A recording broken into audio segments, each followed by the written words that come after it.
Telangana CM Revanth రెడ్డిపై కేంద్ర మంత్రి కిషన్ రెడ్డి మండిపాటు. ఉపరాష్ట్రపతి ఎన్నికల్లో ప్రతిపక్షాల తరపున పోటీ చేస్తున్న తెలుగు వ్యక్తి జస్టిస్ సుదర్శన్ రెడ్డికి ఎంపీలు మద్దతివ్వాలన్న సీఎం వ్యాఖ్యలపై ఆయన విమర్శలు వ్యక్తం.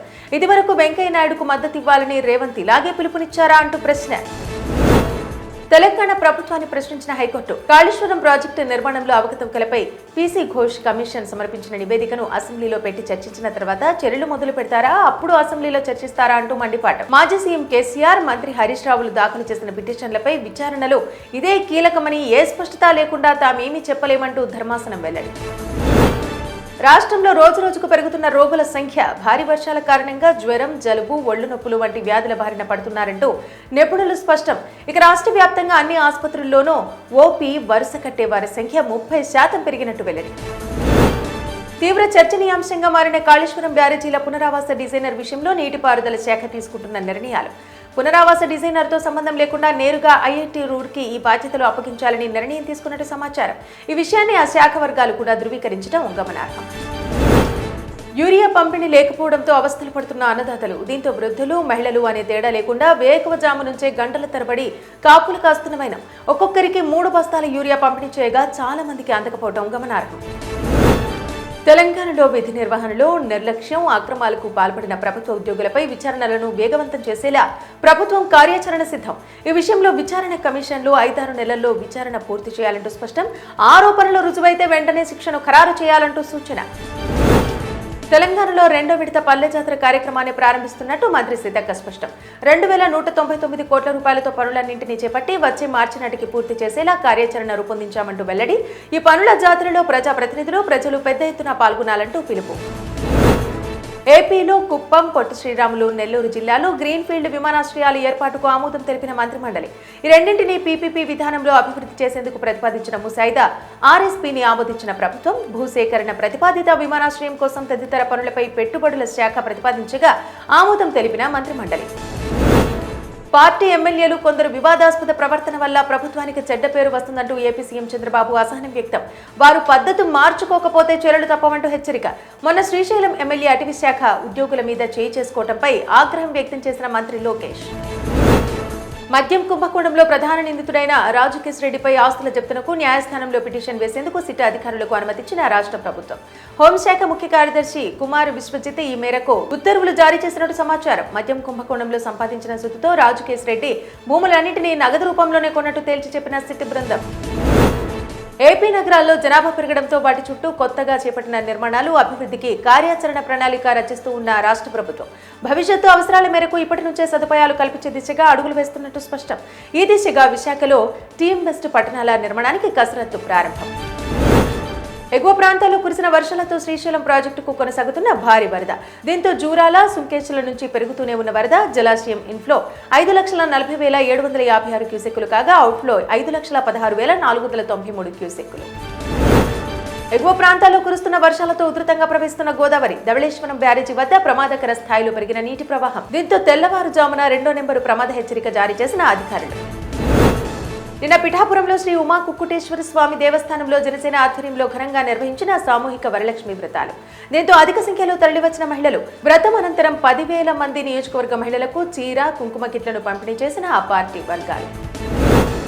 రాష్ట్ర శాసనసభలు ఆమోదించి పంపించిన బిల్లులకు సమ్మతి విషయంలో గవర్నర్లు, రాష్ట్రపతికి గడువు నిర్దేశించిన వివాదంపై సుప్రీంకోర్టు ధర్మాసనం ముందు ఆసక్తిగా సాగుతున్న వాదనలు. రాజ్యాంగ వ్యవస్థలు తమ విధులను నిర్వర్తించని పరిస్థితుల్లో న్యాయస్థానాలు చేతులు కట్టేసుకుని కూర్చోవాలా అంటూ ప్రశ్న. జోక్యం చేసుకునే అధికారం కోర్టులకు లేదా అంటూ ప్రశ్నించిన ధర్మాసనం. ఉపరాష్ట్రపతి ఎన్నికల్లో ప్రతిపక్షాల ఉమ్మడి అభ్యర్థిగా justice B Sudarshan Reddy nomination దాఖలు. రాజ్యసభ సెక్రటరీ జనరల్ పీసీ మోదీకి 4 సెట్ల నామినేషన్ పత్రాలు సమర్పించిన సుదర్శన్ రెడ్డి ఈ పత్రాలపై సుమారు 160 మంది విపక్ష ఎంపీలు సంతకాలు చేసినట్టు సమాచారం. ఢిల్లీ ముఖ్యమంత్రి రేఖా గుప్తాపై దాడి నేపథ్యంలో ఆమెకు జెడ్ కేటగిరీ భద్రతను కల్పించాలంటూ కేంద్రం నిర్ణయం. సిఆర్పీఎఫ్ కు చెందిన వీఐపీ భద్రతా దళం ఆమెకు రక్షణ కల్పించనున్నట్టు సంబంధిత అధికారులు వెల్లడి. ఈ నేపథ్యంలో 22 నుండి 25 మంది కమాండోలు రాత్రింబవళ్లు సీఎంకు రక్షణ కల్పిస్తారంటూ స్పష్టం. కేరళలోని పాలక్కడ్ జిల్లాలో ఓ పాఠశాల వెలుపల కలకలం రేపిన పేలుడు పదార్థాలు. వాటిని ఆట వస్తువులాగా భావించిన ఓ విద్యార్థి ఒక బాంబును విసిరేయడంతో అది పేలి 2కి గాయాలు. ఈ ఘటనలో మరో వృద్ధురాలికి కూడా స్వల్ప గాయాలైనట్టు సమాచారం. స్వదేశంలో తనపై జరిగిన దాడి ఇప్పటికీ గ్రహించలేకపోతున్నానంటూ టోల్ గేట్ సిబ్బంది దాడిలో గాయపడిన సైనికుడు ఆవేదన వ్యక్తం. శరీరానికి తగిలిన గాయాలు త్వరగానే మానిపోతాయి గానీ మనసుకు తగిలిన గాయం జీవితాంతం మిగిలిపోతుందంటూ భావోద్వేగం వ్యక్తం. ప్రస్తుతం సైనిక ఆసుపత్రిలో ఆయన చికిత్స పొందుతున్నట్టు సమాచారం. విదేశీయులకు వీసాలు జారీ చేసే ప్రక్రియను మరింత కఠినతరం చేస్తున్న అమెరికా మరో కీలక నిర్ణయం. వాణిజ్య ట్రక్కులు నడిపే డ్రైవర్లకు వర్కింగ్ వీసాలు జారీ చేయమంటూ స్పష్టం. విదేశీ డ్రైవర్ల కారణంగా అమెరికాలో ప్రాణాలు పోతున్నాయని, అందుకే నిర్ణయం తక్షణమే అమల్లోకి వస్తున్నట్టు ప్రకటనలో వెల్లడి. భారత్పై ఆగస్టు 27 నుంచి 50% సుంకాలు అమల్లోకి వస్తాయని, దానిపై గడువు పొడిగిస్తారని తాను ఆశించడం లేదంటూ వైట్ హౌస్ వాణిజ్య సలహాదారు పీటర్ నరావో స్పష్టం. వచ్చే వారం కొత్త టారిఫ్ అమల్లోకి వచ్చే అవకాశం ఉందని ఆయన వెల్లడి.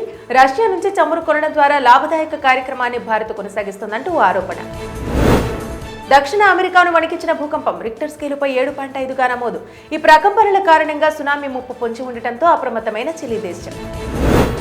భారత్తో ప్రయాణిస్తున్న సంబంధాలను తిరిగి బలోపేతం చేసుకోవడానికి అమెరికా ప్రాధాన్యత ఇవ్వాలంటే ఐరాసా అమెరికా మాజీ రాయబారి నిక్కీ హెలీ స్పష్టం. భారత్ను విలువైన స్వేచ్ఛాయుత ప్రజాస్వామిక భాగస్వామిగా పరిగణించాలంటూ సూచన. చైనాతో పోటీని అధిగమించాలంటే భారత్తో బంధాలను ట్రంప్ తిరిగి గాడిలో పెట్టాలంటూ వెల్లడి. భారత్లో ఎఫ్బీఐకి చిక్కిన అమెరికా మోస్ట్ వాంటెడ్ టాప్ 10 జాబితాలో ఉన్న ఓ నిందితురాలు 6 ఏళ్ల తన కుమారుడిని కడతేర్చిందన్న ఆరోపణలు ఎదుర్కొంటున్న రోద్రి గుజ్సింగ్ ను అరెస్టు చేసినట్టు ఎఫ్బీఐ డైరెక్టర్ కాష్ పాటిల్ వెల్లడి. ఆమెను త్వరలోనే అమెరికాకు తీసుకురానున్నామని, న్యాయస్థానం ముందు నిలబెడతామంటూ స్పష్టం. భారత క్రికెటర్ యజ్వేంద్ర చాహల్ నుంచి విడిపోయిన social media influencer Dhanashree Varma 2020 డిసెంబర్లో వివాహ బంధంతో ఒకటైన ఈ జంట 18 నెలల అనంతరం ఈ ఏడాది మార్చిలో అధికారికంగా మంజూరైన విడాకులు. తాజాగా సోషల్ మీడియాలో ఎదిగేందుకు ఇదే సరైన సమయమని, ఇప్పుడే కొత్త చాప్టర్ ఆరంభమంటూ పెట్టిన ఇన్స్టాగ్రామ్ స్టోరీ వైరల్.